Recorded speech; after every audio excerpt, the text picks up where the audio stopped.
pamahalaan, mas pinaigting ang mga programa para naman sa karapatan at kapakanan ng mga bata. Ang detalye sa ulat ng aming kasamang si Ria Fernandez, live via podcast. Kirby, patuloy ang pagpupursige ng pamahalaan sa pagsusulong ng mga reforma na magpapaunlad at magbibigay ng mas maraming oportunidad sa mga batang Pilipino.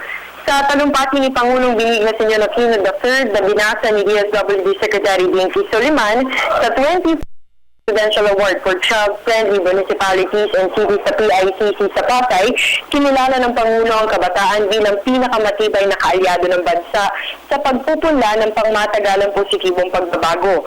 Kanya rin kinilala sila bilang future builders of society, drivers of economy at stewards of peace and prosperity. Katangga ng pamahalaan ng mga LGU para sa mabilis na pagsusulong ng mga karapatan at kapakanan ng mga bata bilang sila ang may pinakamalapit na ugnayan sa komunidad.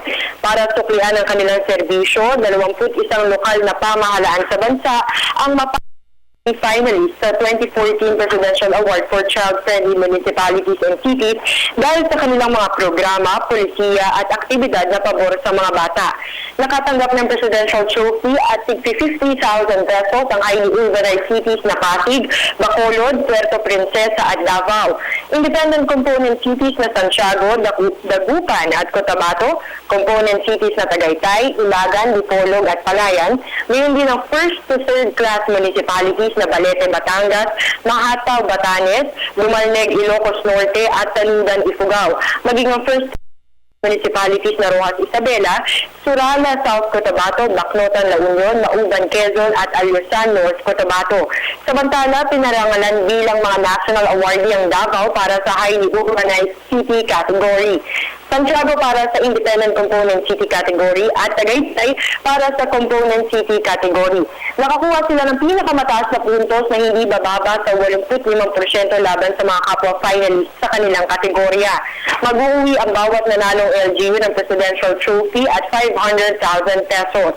Naniniwala si Catherine Villanueva, Council Student Basic Sector ng National Anti-Poverty Commission na isang dream come true ang pagkakaroon ng isang child-friendly na komunidad dahil siguradong panatag ang kanilang kalooban na maisusulong ang kanilang kapakanan kaya't umaasa siya na kalaunan magiging ganap ng isang child-friendly ang buong bansa.